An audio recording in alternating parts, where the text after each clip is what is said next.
What's going on, everyone? Scott here. Welcome back to the channel. So we are finally here, March Madness, the NCAA tournament here. We're here to fill out the women's side of the bracket with games tipping off on Friday. We obviously had the first four games played on Wednesday and on Thursday this week, but the field of 64 in round one starts on Friday, and we're here to pick every single game all the way up to the Final Four and crown our national champion. But before we do jump in, if you could just hit that like and subscribe button down there. We'll have more college basketball content on the channel, both the women's side, the men's side, all throughout this NCAA tournament. So just make sure to subscribe so you don't miss a video. So let's just jump right in. We're just going to go through each region overall, get to the Final Four, and then address the Final Four and go from there. So we'll just start up in the Fort Worth 1 region with number 1 seed UConn, undefeated to this point, against number 16 seed UTSA. I got UConn moving on. There'll be too much in that one. Iowa State versus Syracuse. Iowa State, really interesting team. They're at 8. Audie Crooks, Jada Williams in this one as well. But I got Iowa State moving on, setting up an interesting second round matchup.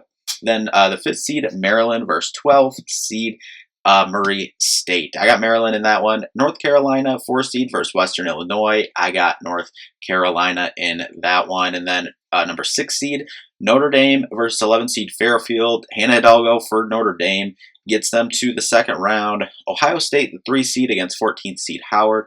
Ohio State, obviously having played in the Big Ten Conference with Ohio State, understand that they are, I think, a very underrated team in this tournament. And I think if they were in a different region, I might pick them all the way to the Final Four. If they keep going on in this region, I don't know if they have enough to get past UConn. I guess we'll have to see. But I definitely got them getting past here in the first round. 7 seed Illinois versus number 10 seed Colorado. Illinois had a nice win over Michigan State, unfortunately, just a short time ago in the Big Ten tournament. I got them moving on in this one. And then the 2 seed Vanderbilt versus 15th seed High Point.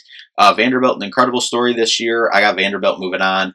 Up at the top, UConn versus Iowa State. Now, this is a big matchup down low in terms of Sarah Strong, Audie Crooks. You know, Sarah Strong a little bit. Audie Crooks a lot around the basket, incredible finishes and whatnot. Sarah Strong can finish down there, but she also can step out, and she can also pass the ball and other stuff. But then UConn, you have to worry about AZ Fudd, who might be the number 1 overall pick in the draft here in a couple weeks.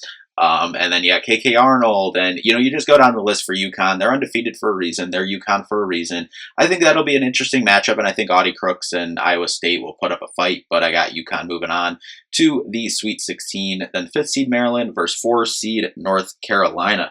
2 solid defensive teams. I like Maryland a little bit more on offense, so I'm going to go with Maryland there. 6 seed Notre Dame versus 3 seed Ohio State in this one. You got Hidalgo for Notre Dame versus Cambridge for Ohio State. I talked about how impressive Ohio State is, especially when they're on. I think there's very few teams that can beat them in the country when they're on their game. I got Ohio State moving on to the Sweet 16. Then the 7 seed Illinois versus 2 seed Vanderbilt. Vanderbilt moves on to set up a Sweet 16 with UConn versus Maryland.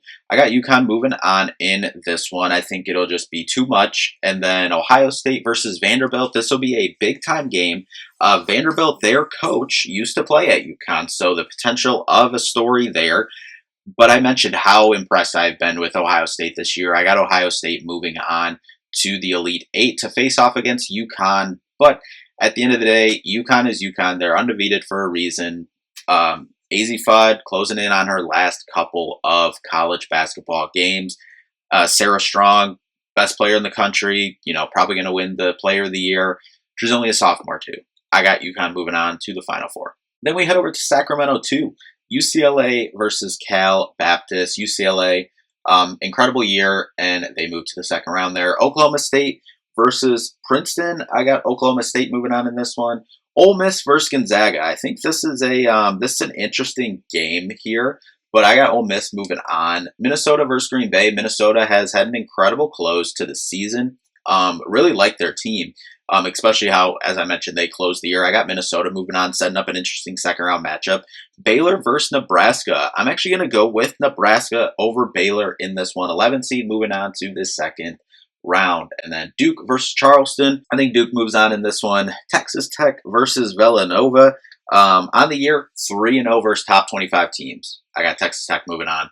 Then 2-seed LSU versus Jacksonville. LSU moving on there. Back up at the top, UCLA, Oklahoma State. UCLA too much in that one. This Ole Miss Minnesota matchup, I think the best game of this first weekend here with, the potential of matchup, should I say, in this first weekend. For Ole Miss, you got Cody McMahon. For Minnesota, really like a Maya Battle there, leading the way with them, averaging 11-7 on the year. But in this one, I do think we get a Big Ten matchup in the Sweet 16. I got Minnesota moving on in that one. Nebraska versus Duke. I think Duke too much to move on. Texas Tech versus LSU. I got LSU moving on. Set up an incredible Sweet 16 matchup. And then in the Big Ten matchup up top, UCLA versus Minnesota. I think Minnesota's run comes to an end here. I got UCLA moving on, getting one step closer to going back to the Final Four against the winner of Duke versus LSU. Now, LSU already has a win over Duke this year. You got Melissa Fawali, Flau'jae Johnson, already has that one win over Duke back in December. I think they get their second. I got LSU moving on in this one. And then UCLA versus LSU, trip to the Final Four on the line. I think this is a close couple possession game coming down to the wire, but I do have LSU going to the Final Four. Then we head down to Fort Worth. 1-seed Texas versus 16-seed Missouri State. Texas moving on. 8-seed Oregon versus Virginia Tech. I got Oregon in that one. Kentucky versus James Madison. I think Kentucky moves on. West Virginia versus Miami of Ohio. We saw Miami of Ohio's men's team get a win on Wednesday on the men's side in the first four. Unfortunately, I don't see the same for the women's side. I got West Virginia. 6-seeded Alabama versus 11-seed Rhode Island. I got Alabama in that one.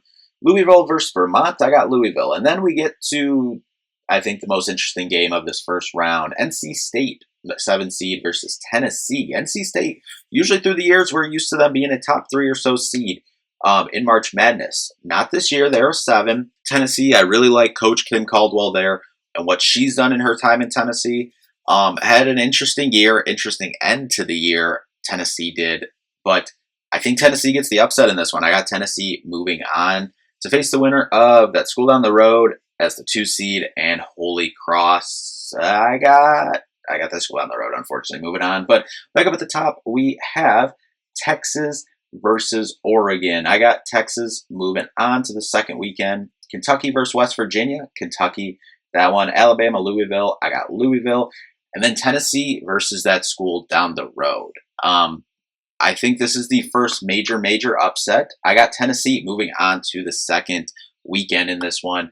And then up at the top, you got Texas versus Kentucky. Texas and Madison Booker getting on the doorstep of going to a Final Four. And then Louisville versus Tennessee. I got Louisville advancing in that one. Texas versus Louisville. I got Madison Booker and Texas going to the Final Four. Over in Sacramento 4, we got number 1 seed South Carolina versus the winner of the play-in game, or the first 4 game, Southern versus Samford, and I got South Carolina winning that one. Then Clemson versus USC. Now, USC in this one, favored by about 7.5. Jazzy Davison, having her freshman moment in a good way here in this tournament. I think she shows up, is able to get USC to the second round. Then Michigan State versus Colorado State. Colorado State, only 67 points per game. They're good defensively, but I think Michigan State in this one will be too much, and Michigan State moves to the second round. Oklahoma, the host of this little pod here, against 13-seed Idaho. Oklahoma moves on, set up a really interesting second round game. 6-seed Washington versus South Dakota State. I got Washington moving on. TCU, UC San Diego, TCU. Georgia versus the winner of the play-in game, or the first 4 game, UVA versus Arizona State. Now, Coach Molly Miller, Arizona State, they've turned things around in year 1 there. Big time improvement in her first year there. I got Arizona State pulling the upset, moving on to the second round there over Georgia. And then the host of this little pod region here, Iowa versus FDU. I got Iowa in that one. South Carolina back up the top in the second round against USC. South Carolina will just be too much. I think USC stays in the fight, but without Juju Watkins, obviously, this year. Jazzy Davison having a really good freshman year, obviously. Next year, once they're fully healthy, I think they'll be back to competing for a 1-2 seed in the tournament, but this year, South Carolina moves on. And then I think the matchup of the first weekend, for sure. And Michigan State, the 5 seed against 4 seed Oklahoma. This is a matchup. Grace Van Sluten for Michigan State, Reagan Beers for Oklahoma. This will be a really, really tight game. If Michigan State can hold on and not turn the ball over, then I think they have a chance and can beat a good majority of the teams in this tournament. But the turnovers have been a problem over the last couple weeks. Really not really good end to the season for Michigan State. They were slated to potentially host just a couple short weeks ago, and then you close the season the way you did, go out the first game of the Big Ten tournament. So they're now a 5 seed and have to go on the road to Norman. I think that'll be a factor in this one, but I think Michigan State can hang on to the basketball. Tournament time, Coach Robin Freilich did say teams getting a little bit healthier too with this time off, obviously being about 2 weeks since they will have played. I think 2 weeks to the day since they will have played in that Big Ten tournament. I got Michigan State moving on to the second weekend. Washington versus TCU. Give me TCU. Arizona State versus Iowa. Arizona State, I think, shows their fight, shows the improvement in year one there. But I think Iowa will be too much hosting this one, moving on to the second weekend. So then South Carolina, Michigan State. I think this is an awesome test for Michigan State under Robin Freilich. Every year, they have just steadily improved every year. First year was a 9 seed, last year 7 seed, this year a 5 seed. So by transitive property, that means hopefully next year we're a 3 seed and we're hosting. I know that's not exactly how it works, but you see what I'm saying? Year after year improvement for Robin Freilich. Gets a big opportunity here in a Sweet 16 game, but I think South Carolina will unfortunately be too much and move on to the Elite 8. Then TCU versus Iowa. I got Iowa in this one. Moving on, getting back to the Elite 8. Then South Carolina versus Iowa. I think South Carolina can get it done, get back to the Final Four. So then that sets up a Final Four of UConn versus South Carolina on one side, UCLA versus Texas on the other. Unfortunately, this is very chalky, but that's unfortunately just how I see it. Like I said, if I'll say it this way, if Ohio State was in Texas's region, I might feel a little different. Potentially even South Carolina's region. And that's nothing against those teams. I just don't think Ohio State has enough to get past UConn. But who knows? Could be wrong. But we'll get into these games. UConn, South Carolina. UConn gets to the door of back-to-back national championships and a perfect season. And then UCLA versus Texas. UCLA, they've been 1 or 2 all year right there with UConn. They get back to set up this matchup we've been building to all year, essentially. UConn versus UCLA. AZ Fudd, Sarah Strong, Lauren Betts, Kiki Rice for UCLA. Incredible matchup, but I think UConn gets it done, completes the perfect season, sends AZ Fudd off to the WNBA, hopefully with Dallas to reunite with Paige Beckers and get some things rolling there to have some success for both of them in the WNBA. But they send UConn off the right way. Perfect season, back-to-back championships. Sarah Strong, 2 years, 2 national championships. So that'll do it. Those are all the picks for the women's side of the bracket here for March Madness. As I said, we'll be back with more content throughout the duration of this tournament. But that'll do it for this one. Thank you all so much for watching. We'll see you in the next one. Peace out.